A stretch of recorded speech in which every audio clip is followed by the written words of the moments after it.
All right, guys, so that's going to do it for round 2 of the Corvette Takeover. Again, man, me and Scott were just blown away by all the support that we had at this show. At the peak, his wife counted about 160 cars, but then that was at about 12:30 or so, and cars were coming and going. So our estimation is right around 180 Corvettes attended throughout the day, which again is just mind-blowing when you think about it. You know, if you don't know the backstory behind why me and Scott started this, obviously we met on YouTube, and we just wanted to meet up and just pretty much just get to know each other a little bit, and we wanted to decide on a middle ground on where we can meet, and we were like, you know what, why don't we just throw it out there to whoever wants to come, they can also come. So first time we had 30 cars, and then from there it just grew. The second one last season we had about 80. Obviously the one in July we had about 150, and then this time we had 180 cars. So again, mind-blowing to say the least. So I just want to give a huge thank you to obviously Hamilton Tap and Grill for hosting us. They did an awesome job. I know, you know, the wait was a little bit long on food, but you got to remember with all this COVID going on, you know, they're really restricted on what they can do, and obviously the staff that they can have, you know, on the payroll. So for the limitations that they were given, I mean, they knocked it out of the park. And then of course a huge thank you to everybody that attended. Again, 180 cars. I tried to talk to as many people as I could. A lot of people were coming up to me. Just, you know, you don't really realize how many people that live in your area actually watch your videos. So it's kind of crazy to, you know, the huge age separation between, you know, like the 20-somethings that watch my video all the way up to the guys that are in their 70s that watch my videos. So I think that's kind of cool. I know the C5 generation is now starting to get into, you know, the younger ages, obviously because these cars are just so affordable. So again, just a huge thank you to everybody that came. And of course a huge thank you to my buddy Scott over at 512 Garage.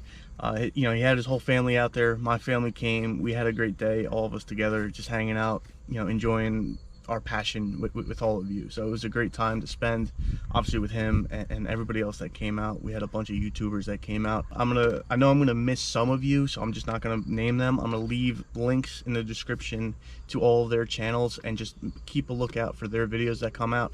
Again, I didn't really do all that much filming. I saw them working the cameras pretty damn good. So definitely head over to their channels and wait for their videos to also come out. And one thing that I didn't even want to bring up for this whole video, I'm not going to show any pictures, but there are some pictures floating around Instagram and Facebook of a yellow C5 that had wrecked leaving our event.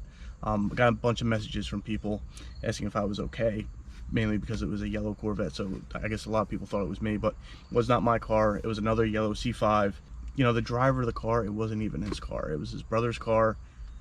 You know, he was just doing things he shouldn't be doing.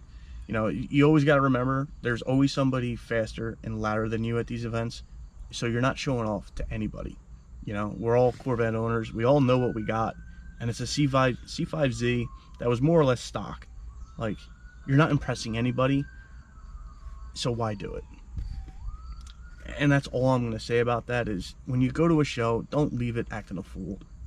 There's no place for that. Now, in closing, a lot of people were asking if we were going to do one more of these Corvette takeovers this year. Now, we weren't planning on it, but I know a lot of shows are being canceled because of COVID. So we're leaving it on the table to possibly do one, but my wife is due with our second child here in October. So that's why we didn't plan this in October. Because October is pretty much, we're blocking it out. Like, I can't do anything in October. And then probably early November, I probably can't do anything either. But we will see. Please comment down below if you would like to attend a Corvette Takeover round 3 sometime in like mid-November. And of course, there's other shows I just want to point out to you.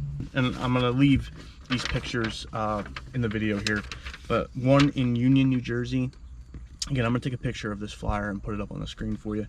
This is on October 4th. So the guys there were in attendance today, and I just want to give their video a little bit of recognition. And then also another big show hosted by the original Garden State. Again, I'm going to leave a picture of this flyer on the screen. This is a very large Corvette show in Smithville on October 18th. Again, very well attended Corvette show in New Jersey. Myself and Scott might be attending that one. We might be attending both, but we're strongly considering attending the Smithville show. So I just want to let everybody know. So again, guys, thank everybody for the support. If you like this video, please give me a thumbs up. If you haven't done so already, please subscribe. Thank you, and have a great day.